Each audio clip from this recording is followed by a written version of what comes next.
What is going on, guys? Welcome back, and today I'm going to be talking to you how can you be the best tire shop in your neighborhood, the best tire shop in your city, eventually the best shop in the nation. Well, again, I'm going to be showing you 5 ways that you can definitely be the best tire shop, become pretty much the envy of all the tire shops.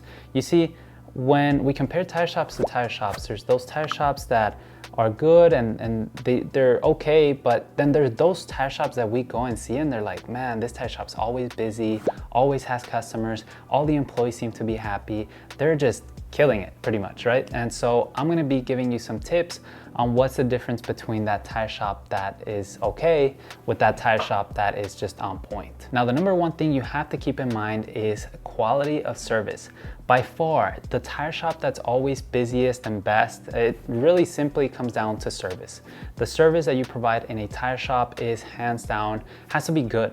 When customers call you, you have to pick up the phone calls. When customers submit a quote online, you have to reply and respond. You know, customers really pay attention to all these things, but how many times have we found ourselves wanting to buy something, we submit quotes online, we call people and they never even return our call. But those that do really stand out, at least for sure right now. If I were to get 5 tire shops on Google and send an email or a text or even try to call, most likely only 1 out of 5 of those shops is going to be answering my call, helping me fast or with a good service.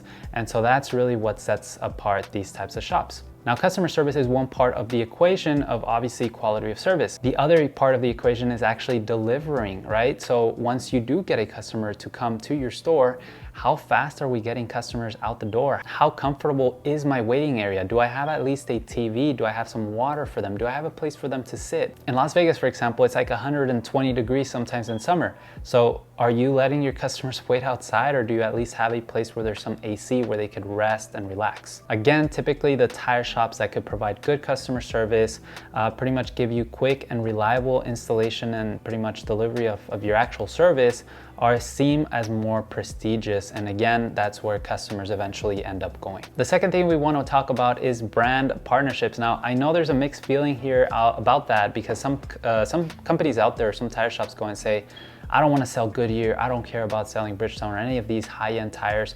My market is the cheap tires. And that's okay, but you have to keep in mind that a lot of these customers, the way that you build trust is by having a familiar brand. So again, just the fact that of you having a banner of Bridgestone, Goodyear, Hankook, Pirelli, all these sorts of banners and marketing, promoting of these brands pretty much signify that you're a partner or an authorized dealer, or that you at least have that product, which again connects the dots. So customers go and say, wow, if these guys are selling Pirelli, they must be a good, high quality shop. Again, in a way, it just goes back to the status, right? It elevates a shop's status. On the other hand, if you're only dealing with no-name brands, really customers might be skeptical and you might be missing out on some potential customers, which again, you lose out on the ability to service them. And again, you're that okay shop and not that really busy shop. Now, again, I do want to mention here, it's okay to pull in your customers and have a Goodyear banner and Bridgestone banner, and then when they come in, telling them, hey, you know what, I don't have those tires in stock, but I could get you these tires that I do have, that are really good quality too, and they're tier 4 or Chinese tires or Thailand made tires or whatever. But at the same time, make sure that if your customer comes asking for Goodyear, you offer and give a price. Again, I've seen also a lot of shops out there that pretty much will put a Goodyear banner or a Bridgestone banner, but when the customer stops in, they go and say, oh, we don't sell that. We just only have these tires. And that kind of backfires, because now they believe you're just not genuine. And so that, again, really, really bad. So make sure that if you're going to be putting a banner out there, you have your staff trained that at least, hey, if somebody comes asking for Bridgestone, this is how we quote them. Even if we don't have them in stock, we can get them. We could get them tomorrow, tonight, afternoon, whatever. But yeah, this is a price. And look, if you want something right now, we also have this. And let the customer decide. Honestly, when you give your customer choices, that's what sets shops apart. Another thing you want to pay very close attention to is technology. So again, we've all seen those tire shops where you go, you get a service done, and they pull out a yellow, white receipt, carbon copy. They give you a piece of copy, you pay them cash. They don't accept Apple Pay or card or anything like that. And honestly, the experience, at least for me and for many, it's not good, right?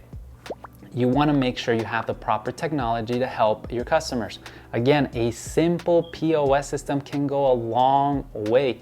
It's super beneficial for you because, again, one, you're keeping my information safe, not just on a piece of paper. Two, what happens if I just bought some new tires, and I lose this piece of paper? Well, again, it's an issue, right? It's not the same when you have a system. You could look up my invoice, you could look up my information. As a customer, I feel much more comfortable. And on top of that, as a shop, you can later retarget them and remarket to them, or simply ask for a review if they're happy, And so that's extremely important. And nowadays, again, having a POS system that's really good, it's not very expensive. And that's where I think we should mention the sponsor of this video, TireBase. Again, TireBase, thank you for sponsoring this video, but they're a entry-level, mid-level POS system that helps tire shops with their billing, their inventory management, and it helps you pretty much, collect digital signatures, collect your customers' data, manage quotes, manage appointments, send customers reminders about their appointments. It really sets your shop to the next level. It's really like when your customers literally interact with your company, they go and say, wow, this is almost like it's all the same pretty much as dealing with a big or a discount. In many places, even these bigger chains don't have such an elaborate tech stack. And so as a smaller company, you have that ability, that flexibility to really embrace this type of technology. And so TireBase does a great job. Again, if you're interested, we do have 3 months for free that you could get. Just click on the description below. And if you have any questions, feel free to email me. I'm constantly working with TireBase. But again, thank you so much, TireBase, for sponsoring this video. But again, the POS system or software just is one part of the equation in terms of technology. Making sure you have the proper equipment is also extremely important. Like, for example, a balancing machine, an alignment machine, a tire changer.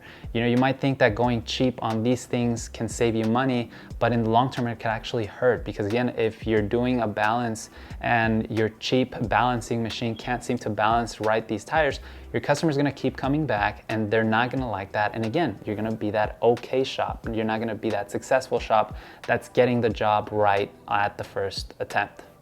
But again, imagine that now you're using TireBase, your customer comes in, you service them, you do an invoice, everything goes flawless, and then suddenly your customer, 6 hours later gets a message, a text message automatically saying, hey, please give us a review on how we did on Google My Business.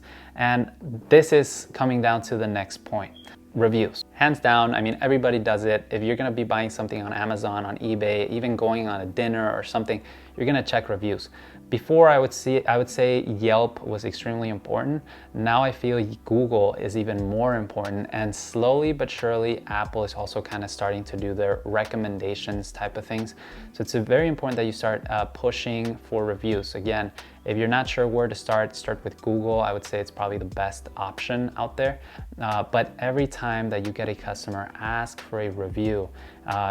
We had this strategy where we would just give them hats. Hey, while you wait on the waiting room, we'll give you a free hat, a free shirt, a $5 off. Just write us a review, take a picture, and honestly, it could boost your business 100%. Because if you don't focus on reviews, what's gonna happen? Only customers that are not happy are gonna be posting reviews, which is gonna lower your average score. And then customers are gonna feel, oh man, this place is just bad. It's just crappy place. I'm not gonna go. I don't wanna risk my vehicle going to this place that has 3 stars reviews. But on the other hand, if you're paying, people for a review, for an honest review, you're not telling them to put a positive review, at least you tell them, of course you want positive reviews. So if you have an angry customer, probably don't ask for a review. But again, that's a strategy, right? You got to play the game. And that way, when people search you up, they can see that you have 4.5, 4.8, 4.9, 5-star, average review. And that is, again, what sets an okay shop to a really good busy shop, because they're on it. Every customer, hey, review. Hey, let's get a review. Hey, let's remind the customer for a review. And it's extremely important to do that part. And once you do all that, really, the last part that you can get to become a great shop, this is something, unfortunately, that you cannot get. You cannot just buy. It's something that you obtain through hard work and following all the advice I just shared with you. And that's years in business. Eventually you do come to a point where you've just been doing this for so long and for X amount of years that people just trust you. They just know that you're gonna take care of them, and and that's great. That's where you've made it, and you can start to decide whether you're gonna replicate your business into another location, or just simply stay still with one location. Now do keep in mind, I have seen some locations that reach this level, they stay, but they get comfortable, they fail to innovate, and they take care of their customers, but sooner or later another competitor with better technology, with better deals, better experience comes in, mobile installation or whatever, and slowly it starts eating away those customers. So it's very important that once you reach this years in experience or years in the business phase, that you don't just get comfortable, unless, again, if that's what you want, then go at it. But anyways, guys, I hope you found this video helpful. Again, thank you so much, TireBase, the best POS system out there that helps you with inventory and all that stuff, customer marketing, everything. If you want those 3 months, feel free to click on the description below. I hope you guys found this helpful. Don't forget to comment, what do you think makes the biggest difference? Did I miss anything here? But again, thank you so much. Follow me on Instagram. See you guys next time. Peace.